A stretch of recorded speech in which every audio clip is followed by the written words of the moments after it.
Endurance is more than just waiting. It's about how you wait.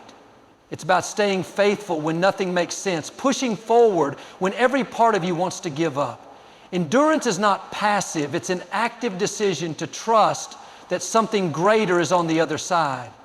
When you look at the great stories of victory, you'll find that before the breakthrough came a season of endurance. Joseph endured betrayal, slavery, and prison before stepping into his destiny. David endured years of running from Saul before he was crowned king. Even Jesus endured the cross before the resurrection. The pattern is clear. Great promises require great endurance. The challenge with endurance is that it often tests you when no one is watching. It's easy to keep going when the crowd is cheering, when the doors are opening, when everything is falling into place. But endurance is built in the silence, when the prayers seem unanswered, when the effort seems unnoticed, when the progress feels invisible. That's when true faith is revealed. Sometimes endurance means standing firm when everything around you says it's not worth it. The enemy would love for you to give up in the middle. He knows he can't stop God's plan, so he tries to stop your belief. He whispers, "You've waited too long. It's never going to change. Just settle where you are." But endurance is the refusal to settle. It's the determination to say, "I may not see it yet, but I know my story is not over." The process may feel slow, but God is not in a hurry. What He is doing in you is just as important as what He is preparing for you. Sometimes the delay is not because you're forgotten, but because He's strengthening you for what's ahead. A premature blessing is a blessing that won't last. But when God finishes what He started, nothing can take it away. Endurance is the key that separates those who almost receive their blessing from those who actually walk in it. Those who endure don't just hear about miracles, they live them. They don't just dream about victory, they experience it. If you're in a waiting season, don't mistake the silence for absence. Don't mistake the delay for denial. Keep walking, keep believing, keep enduring. Every great breakthrough is preceded by a test. The test is not meant to destroy you, but to prepare you. Before promotion comes pressure, before the promise comes the process, and before the breakthrough comes the battle. Too often, people give up in the middle of the test, not realizing that the struggle is the very thing setting them up for their next level. Think about the story of the Israelites at Jericho. They marched around the walls for 6 days, seeing no change. The seventh day came and still nothing happened after the first lap, the second lap, the third lap. But on that seventh lap, after their endurance had been tested, the walls collapsed. What if they had stopped on lap 6? What if they had given up just one day too soon? The test wasn't about whether the walls would fall. The test was about whether they would keep marching even when nothing seemed to change. Maybe your test looks like closed doors, unanswered prayers, or opposition coming from every side. Maybe you've been faithful, yet things seem to be getting worse instead of better. That's not a sign to quit.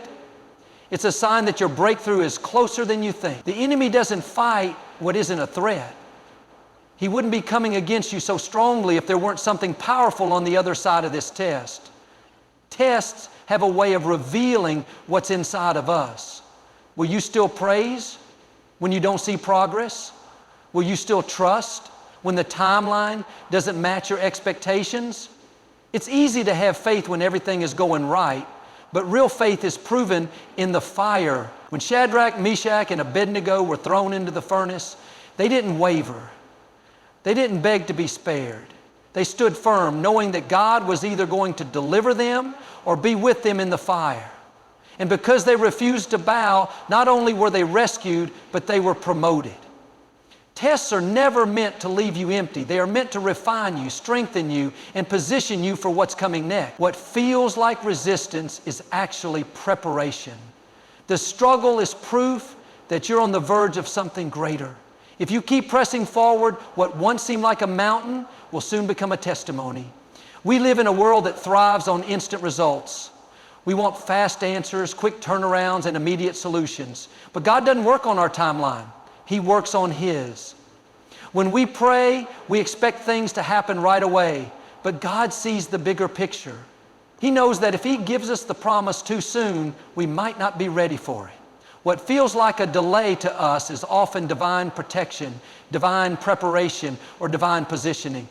Abraham was given a promise that he would be the father of many nations, yet he waited 25 years before Isaac was born.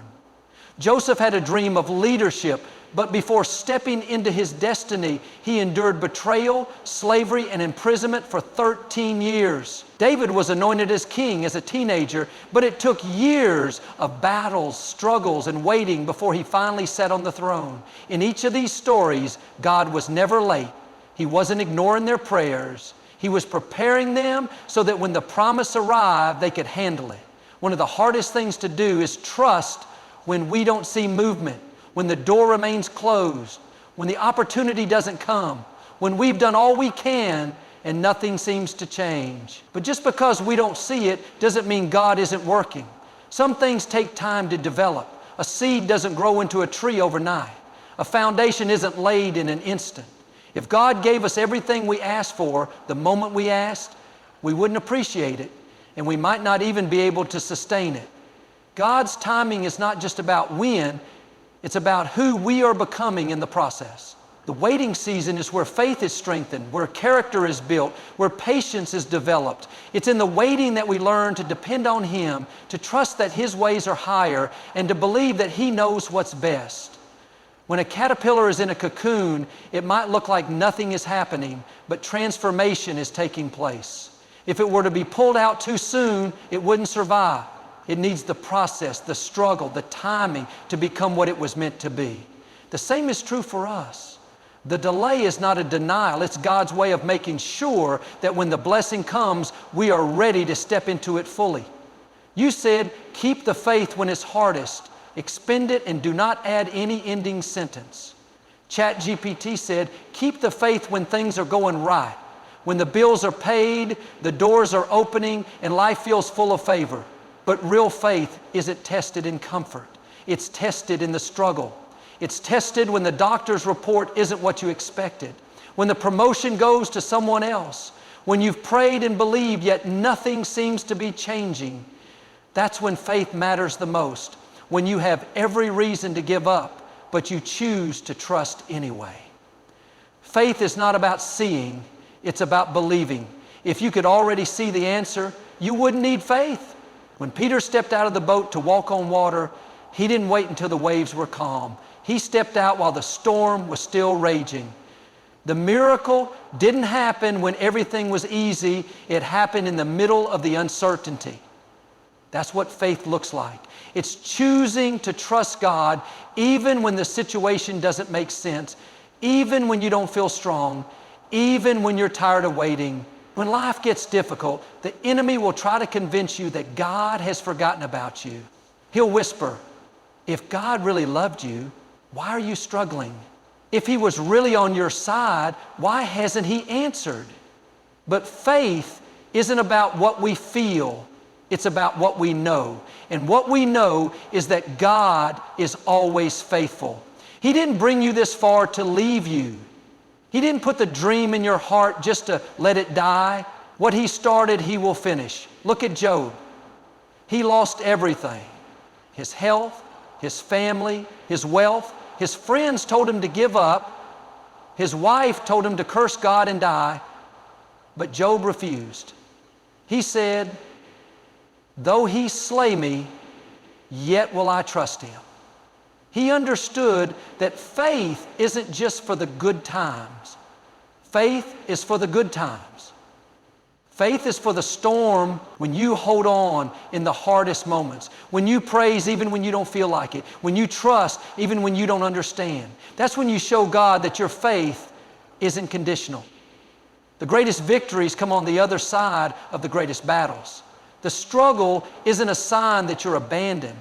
It's a sign that something powerful is on the way. When it feels like you have nothing left, when the waiting seems unbearable, when you feel like quitting, that's the moment to press in, to stand firm, to declare that God is still in control. Day 40 is the day of struggle. It's the day of waiting, the day of unanswered prayers. The day when everything seems still, yet your heart is weary from believing. It's the season where the breakthrough feels just out of reach, where hope is tested and patience is stretched. Day 40 is when the Israelites were still marching around Jericho, seeing no change. It's when Noah was still in the ark, waiting for the rain to stop. It's when Jesus was still in the wilderness, resisting temptation, hungry and weak. Day 40 is when doubt starts to creep in. You've been faithful, but nothing seems different. You've been declaring victory, but the walls are still standing. You've been waiting for restoration, but the relationship is still broken. It's in this moment that many people turn back, not realizing how close they are to the promise. The enemy works hardest on day 40 because he knows that day 40 and 41 is coming. He knows that the moment you hold on just a little longer, everything changes. Day 40 and 40 is the shift. It's when the Israelites shouted and the walls of Jericho fell. It's when Noah stepped out of the ark onto dry ground into a brand new world. It's when Jesus walked out of the wilderness in the power of the Spirit, stepping into His divine assignment. Day 40 is the moment when what you've been believing for suddenly becomes your reality. It's the moment when doors open, healing comes, and chains break. But here's the thing. If you give up on day 40, you never see day 40. If you walk away in frustration, you never experience the promise. The difference between those who receive their breakthrough and those who don't is often just one more day of faith, one more day of marching, one more day of believing when nothing makes sense. Day 40 says, I can't do this anymore. Day 41 says, look at what the Lord has done. Day 40 says, nothing is changing.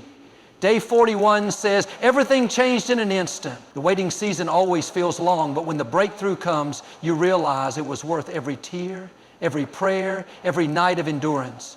What if you're standing in your day 40 right now? What if the breakthrough is just on the other side of this test?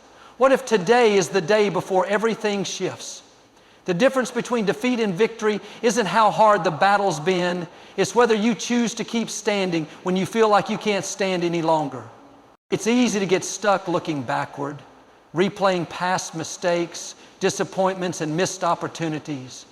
The enemy would love for you to believe that your best days are behind you, that you've made too many wrong turns, that you'll never recover from what was lost. But God is not a God of regression. He is a God of progression. He never takes you backward. He always moves you forward. No matter what your past looks like, your future is still greater. Think about Moses. He had a past filled with failure. He killed a man, ran in fear, and spent 40 years in the wilderness. By all accounts, his story should have ended in exile. But God wasn't done. When Moses thought his best years were over, God called him to lead an entire nation to freedom.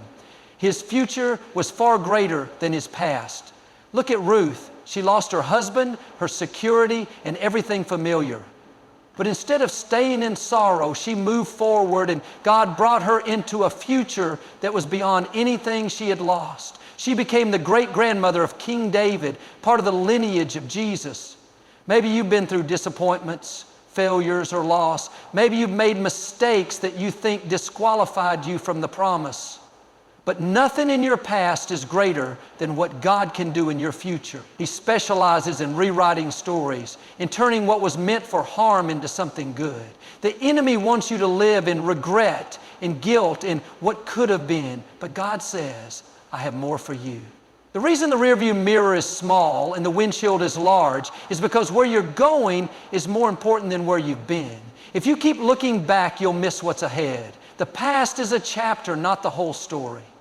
You are not defined by what happened, by who hurt you, by what didn't work out. God is still writing, and the next chapter is filled with greater purpose, greater joy, greater blessings. Sometimes we hold on to past seasons because they feel familiar. But God doesn't want you to settle in a place that was only meant to be temporary. He didn't bring you this far to leave you. He didn't create you for a life of regrets and second guessing. The reason you still have breath in your lungs is because there's more ahead of you. The dreams He placed in your heart weren't random. They are glimpses of what He has planned. Your past may have shaped you, but it does not define you. What's coming is greater than what's been. Your words have power. What you speak over your life is shaping your future. Too often, people talk themselves out of victory because they are declaring defeat without even realizing it. They say things like, I'll never get out of this situation. I'll never be successful. Nothing ever works out for me. And then they wonder why things never change. But the Bible says life and death are in the power of the tongue. Proverbs 18:21. What you speak, you give life to. If you want to see victory, you have to start speaking victory. When David faced Goliath, he didn't talk about how big the giant was. He didn't say, this is impossible, I don't have the training, I'm just a shepherd boy. No, he declared victory before he even stepped onto the battlefield. He said, this day the Lord will deliver you into my hands. He spoke the outcome before he saw it, and because he declared victory, he walked in victory. Many times the breakthrough is delayed because our words are working against us. Instead of speaking faith, we speak fear. Instead of declaring God's promises, we magnify the problem, but what you focus on, you empower. If you constantly speak defeat, you'll live in defeat. If you constantly declare victory, you'll begin to see victory manifest in your life. Look at the Israelites when they stood at the edge of the promised land. 12 spies went in to scout it out. 10 came back speaking fear. The land is good, but the giants are too big.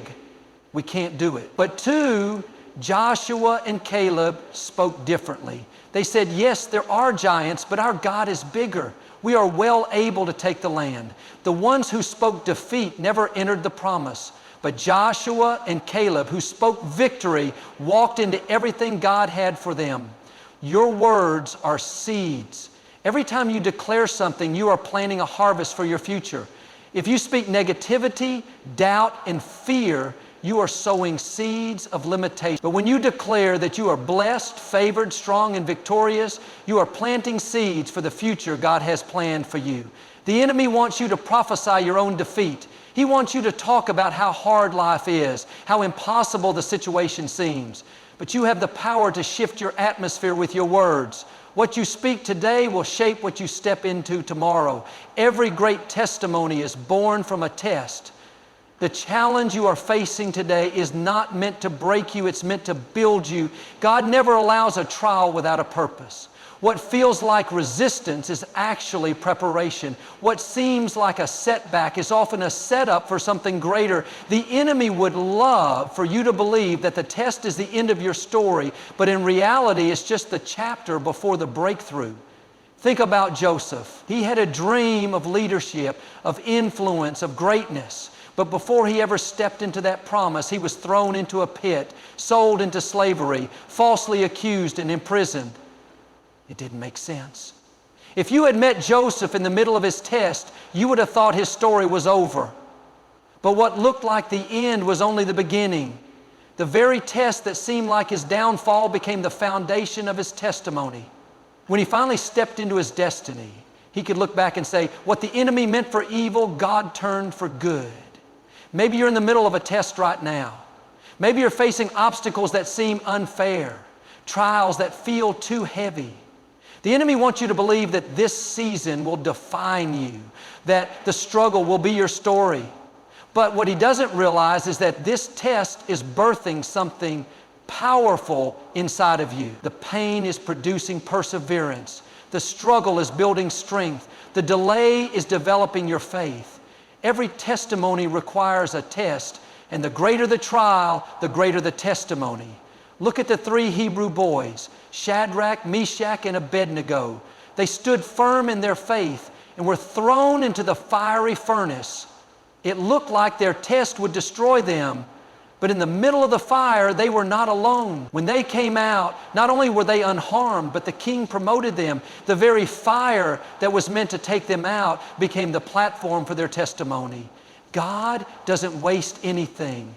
The battles you're fighting now will become the victories you tell about later. The struggles you're enduring will become proof of God's faithfulness. One day, what seems like the hardest chapter of your life will be the very thing that inspires and encourages others. What looks like a test today is just the foundation of the testimony you will carry tomorrow. The blessing is already set. The breakthrough has already been scheduled. The promise is already in motion. But the key to receiving it is staying in position. Too often, people give up too soon, walk away right before the shift, or get discouraged in the waiting season. The enemy knows he can't stop what God has planned, so his goal is to get you out of position. Because if you're not in the right place spiritually, mentally, or physically, you might miss what God is trying to release. Think about Elijah. There was a severe drought in the land, and God told him to go to a specific brook where he would be provided for. Ravens would bring him food, and he would have water to drink. But if Elijah had gone somewhere else, he would have missed the provision. The blessing wasn't just anywhere, it was in the place God told him to be. Some people miss their blessing because they move before it arrives. They leave the job too soon, walk away from the relationship before it's restored, stop believing before the breakthrough manifests. But the miracle happens when you stay in position. Naaman, the commander of the Syrian army, had leprosy. He was told to dip in the Jordan River 7 times to be healed. The first 6 times, nothing changed. He could have walked away, thinking it wasn't working. But because he stayed in position and followed through, on the 7th dip, his healing came. What if he had stopped at 6? What if he had given up just before the promise came to pass? God's blessings come in His timing, not ours. Sometimes the waiting feels long. Sometimes it seems like nothing is happening. But in those moments, faith is being tested. Will you stay in position when you don't see progress? Will you keep trusting even when nothing seems to be shifting? The woman with the issue of blood had been suffering for 12 years, but she positioned herself to receive her healing. She pushed through the crowd, reached out in faith, and in one moment, everything changed. Your position matters. Your attitude matters. If you stay in faith, keep walking in obedience, and refuse to let doubt move you out of place, you will see the blessings show up at the appointed time. The enemy will try to distract you, delay you, and discourage you, but as long as you don't move out of position, nothing can stop what God has already prepared for you. There are seasons in life where the night feels long, the struggle feels endless, the weight of disappointment, loss, or uncertainty can feel too heavy to bear. But God never allows the darkness without a promise of dawn. Psalm 35 says, "Weeping may endure for a night, but joy comes in the morning." The night is temporary. The trial's temporary. No matter how long it feels, morning is on the way. When Joseph was in prison, it looked like his life would never change. Forgotten, betrayed, left behind, he endured years of darkness. But what he didn't know was that his morning was just around the corner. In a single day, he went from the prison to the palace, from overlooked to overblessed. His weeping endured for a season, but the joy of his breakthrough came right on time. Maybe you've been in a night season, waiting for a prayer to be answered, holding on while everything around you feels uncertain. The enemy wants you to believe that the night will never end, that you'll always feel this pain, that you'll never laugh again, never dream again, never feel joy again. But the enemy is a liar. The night is not permanent. God has already scheduled your morning. Look at Job. He lost everything. His wealth, his health, his family. The darkness of his suffering was overwhelming. But Job didn't let the night define him. He held on to his faith, even when he didn't understand. And in the end, God restored him double for everything he had lost. His night ended, and joy came back into his life. The key is not to give up in the middle of the night. Don't let temporary circumstances make you believe in a permanent defeat. Just because you can't see the sun yet doesn't mean it's not rising. Just because you don't feel the breakthrough yet doesn't mean it's not on the way. Morning always follows the night. God is faithful to His word. He will turn mourning into dancing, sorrow into joy, ashes into beauty. There may be tears today, but joy is coming. There may be pain now, but healing is coming. The night may feel long, but morning is closer than you think. Hold on a little longer. Stay in faith a little stronger, because when the sun rises, everything will change in an instant.